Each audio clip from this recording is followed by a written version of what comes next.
నమో దేవేభ్యః. జీవితంలో నిదానం చాలా ప్రధానం అని చెప్తారు పెద్దలు.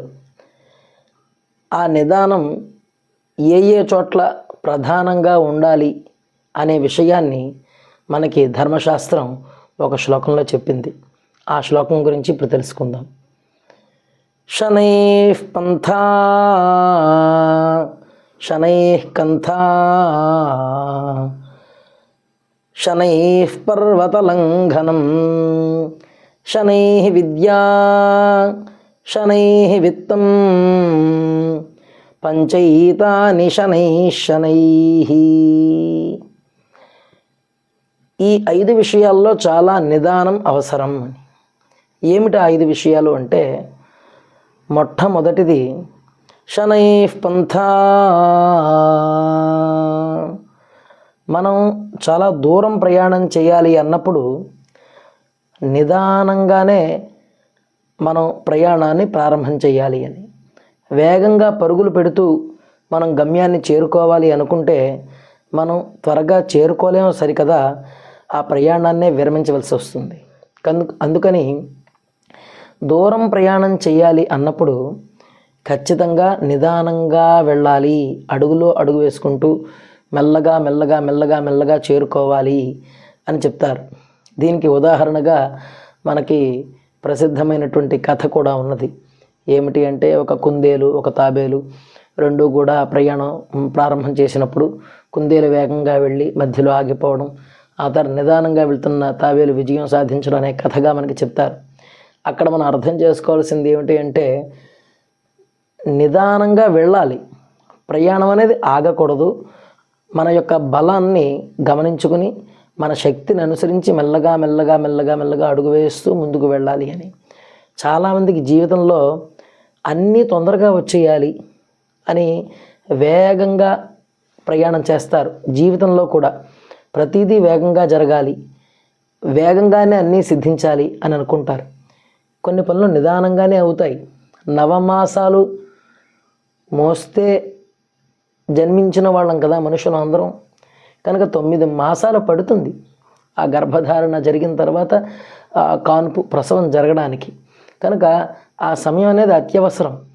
అలాగా ప్రతి విషయానికి ఒక నిర్ణీతమైనటువంటి సమయం ఉంటుంది. జనాలకి వేగం అలవాటు అయిపోవడం వల్ల ప్రతిదీ క్షణంలో సిద్ధించాలి అని అనుకుంటారు.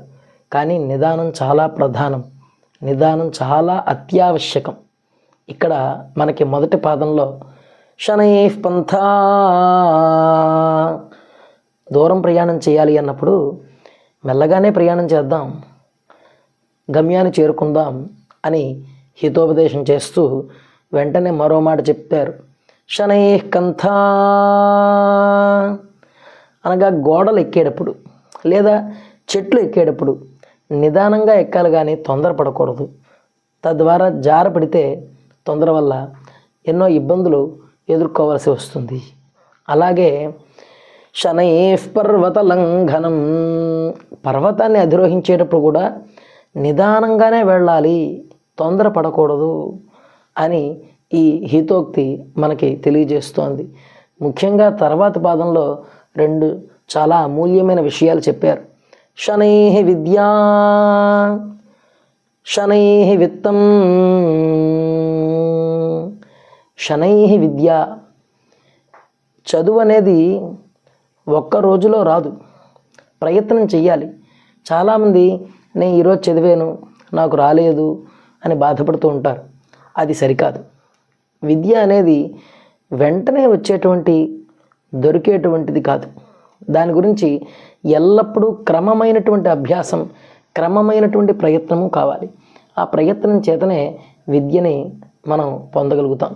కనుక విద్యని నేర్చుకునే వాళ్ళు చాలా ఓపికగా ఉండాలి, సహనంగా ఉండాలి, నిదానంగా ఉండాలి. అలా ఉంటేనే మనం ఆ విద్యని సంపూర్ణంగా క్షుణ్ణంగా అవగాహన చేసుకుని అధ్యయనం చేయగలుగుతాం. అలాగే శనైః విత్తం, ధనం కూడా ఈరోజు లక్షాధికారి అవ్వాలి, లేదు రేపు కోటీశ్వరుడు అవ్వాలి అనేటువంటి కలలు కనకూడదు. జీవితానికి వదిలిపెట్టాలి. ఆ విషయాలు కోటీశ్వరుడికైనా లేక ఒక సామాన్య మధ్యతరగతి వాడికైనా మరణం తర్వాత ఈ ఇద్దరికి కూడా తదుపరి పరిణామ దశలన్నీ కూడా ఒకలాగే ఉంటాయి.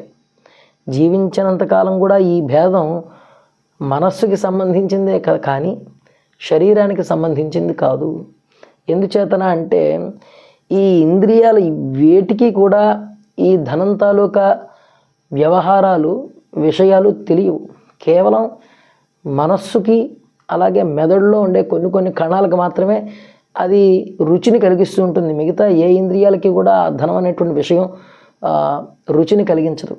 తద్వారా మదం పెంచుకుని శరీరం కొవ్వెక్కి శరీరానికి ఇబ్బందులు కలిగించుకోవాలి తప్ప తద్వారా ఏ సుఖాన్ని కూడా పొందడు.